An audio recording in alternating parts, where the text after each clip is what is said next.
takadum takadum dum takadum dum dum takadum dum dum takadum dum dum।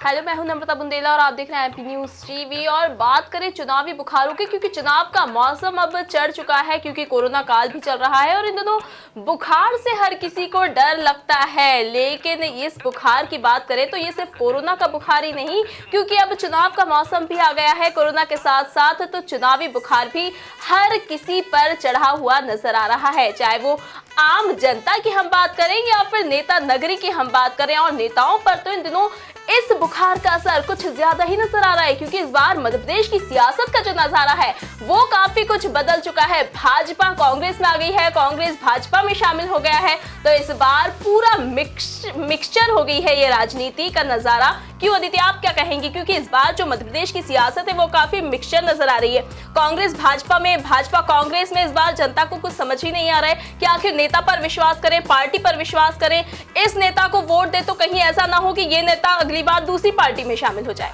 बिल्कुल नम्रता, देखा जा रहा है जैसे अगर हम ग्वालियर पूर्व की बात करें, हाल ही में सामने आया था जहां पर जो कहीं एक कांग्रेस के जो नेताजी थे, कांग्रेस के प्रत्याशी ने जाकर भाजपा में सदस्यता ले ली, भाजपा के प्रत्याशी ने जाकर कांग्रेस में सदस्यता ले ली, तो कहीं ना कहीं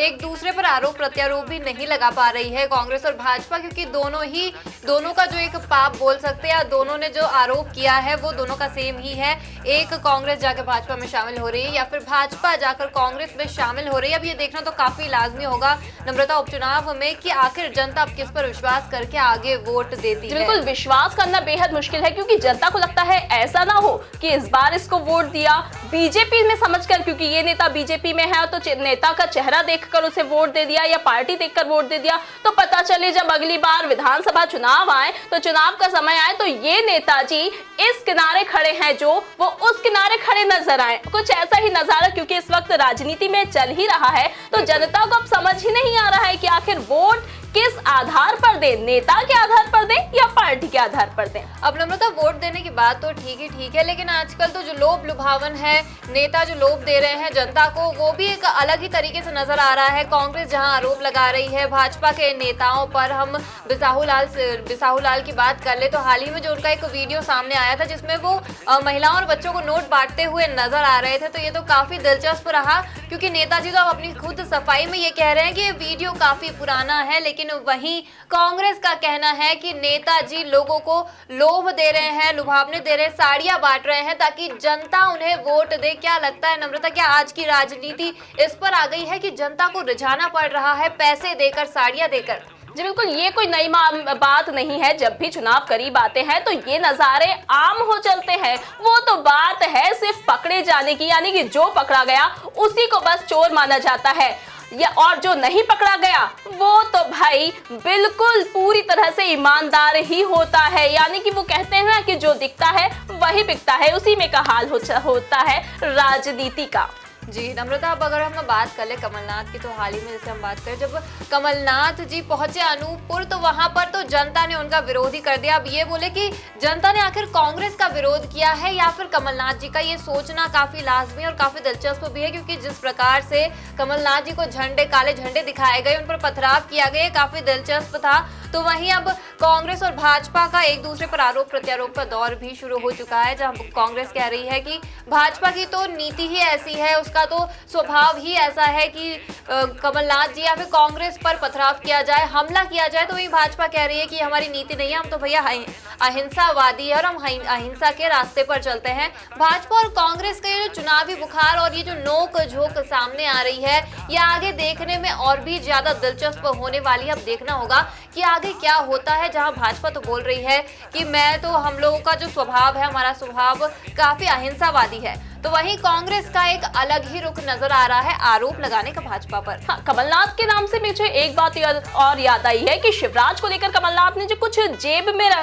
नारियल रखकर घूमने की बात कही थी, तो वो अब शिवराज ने भी उन पर पलटवार, क्योंकि वार पलटवार का दौर यूं ही राजनीति में चलता रहता है, तो अब शिवराज ने भी पलटवार करते हुए कहा है कि हम जेब में नारियल लेकर नहीं चलते, हम तो विकास करते हैं, क्योंकि ये काम, विकास का काम कमलनाथ जी ने नहीं किया है। जी हाँ, और कमलनाथ जी के पास जब सरकार थी तब तो कमलनाथ जी विकास काम करा नहीं पाए और हमेशा पैसों का रोना रोते थे कि हमें खाली खजाना मिला है तो हम विकास कहां से कराएं। और शिवराज सरकार ने, यहाँ तक कि सीएम शिवराज ने तो ये बोल दिया कि भैया मैंने तो प्रदेश में विकास कराए हैं और मैं प्रदेश में विकास कराता हूँ, मैं जेब में नारियल लेके नहीं बल्कि विकास लेके घूमता हूँ। बिल्कुल। अब जब शिवराज की बात आई तो सिंधिया और शिवराज की जोड़ी अब इस वक्त मध्य प्रदेश में काफी फेमस होती नजर आ रही है, तो इसलिए सिंधिया की भी यहाँ पर हमें याद आ गई है कि ज्योतिरादित्य सिंधिया इस बार मध्य प्रदेश के दौरे पर आए हैं और मध्य प्रदेश के दौरे में आज वो ग्वालियर पहुंचे हैं और वहां पर वो भाजपा के मंडल में शामिल हुए। वो जो कार्यक्रम है, क्या नाम है उसका, मंडल कार्यक्रम में शामिल हुए, मंडल सम्मेलन, भाजपा के मंडल सम्मेलन में वो शामिल हुए हैं और वहां पर वो कमलनाथ पर बिल्कुल वार पर वार शब्दों के तीर चलाते वहां से नजर आ रहे हैं। क्योंकि ये काफी दिलचस्प है कि ज्योतिरादित्य सिंधिया जो कुछ महीनों पहले ही कमलनाथ के साथ एक ही स्टेज पर खड़े नजर आते थे, वो भाजपा पर शब्दों के तीर चलाते नजर आते थे और अब वो सीएम शिवराज के साथ खड़े हैं और कमलनाथ पर शब्दों के तीर चलाते नजर आ रहे हैं। तो इसमें जनता को भी काफी मजा आ रहा है और हमें तो मजा आ ही रहा है क्योंकि हम इन सारी चर्चाओं को, इन सारी बातों को जनता को भी काफी मजेदार तरीके से सुना पाते हैं। नम्रता, अब अगर ये बात करें और ये देखा जाए कि कांग्रेस, जहां कांग्रेस के कुछ प्रत्याशी भाजपा में शामिल हो रहे हैं और भाजपा के कांग्रेस में, लेकिन आखिर शामिल तो हो गए लेकिन दिल तो वही है कि दिल तो आखिर बच्चा है जी। और दिल जहां से था, जो कांग्रेस के प्रत्याशी थे, हो सकता है उनके मुंह में आज भी वही कांग्रेस की जुबानी आ रही है। हाल ही में तुलसीराम सिलावट जी के कुछ समय पहले जो बयान आया था और एक और नेताजी का कांग्रेस में थे और अब वो भाजपा में शामिल हो गए, उनका बयान आया था जहां वो ये बोल रहे थे कि हमें भाजपा को हराना है और फिर उन्हें थोड़ी देर बाद ही ये याद आता है कि अरे अब तो मैं भाजपा में शामिल हो चुका हूं और वो कहते हैं कि नहीं, हमें मतदान केंद्र जाकर पंजे पे नहीं बल्कि कमल का बटन दबाना है। बिल्कुल, कोई पहली बार नहीं था, इसके पहले भी, क्योंकि अब जब कांग्रेस भाजपा में मिक्स हो गई लेकिन नेताओं का जो दिमाग और दिल है वो अभी भी शायद कांग्रेस में ही लगे हुए हैं, इसलिए वो स्टेज पर जब आते हैं, जनता को संबोधित करते हैं तो वो ये भूल जाते हैं कि अब हम कांग्रेस में नहीं है, अब हम भाजपा में हैं और हमें भारतीय जनता पार्टी का नेतृत्व करना है। और इसीलिए वो कई बार तो गलती से ही सही लेकिन जनता को कांग्रेस की तरफ आकर्षित कर देते हैं और फिर हंसी का पात्र भी बन जाते हैं। हम यूं ही चुनावी बुखार पर चर्चा करते रहेंगे। मध्य प्रदेश की सियासत के जो तमाम जो चुटकीले भाषण हैं नेताओं के, उस पर हम सारी चर्चा करके आप तक जरूर पहुंचाते रहेंगे। फिलहाल चुनावी बुखार का खुमार यहीं थामते हैं और इजाजत लेते हैं आपसे। नमस्कार। एमपी की नब्ज, एमपी का हाल, मध्य प्रदेश की हर खबर एमपी न्यूज टीवी के साथ। लगातार खबरों के लिए सब्सक्राइब करें हमारा YouTube channel MP news TV. Latest updates के लिए बेल आइकन दबाना जरा भी न भूलें।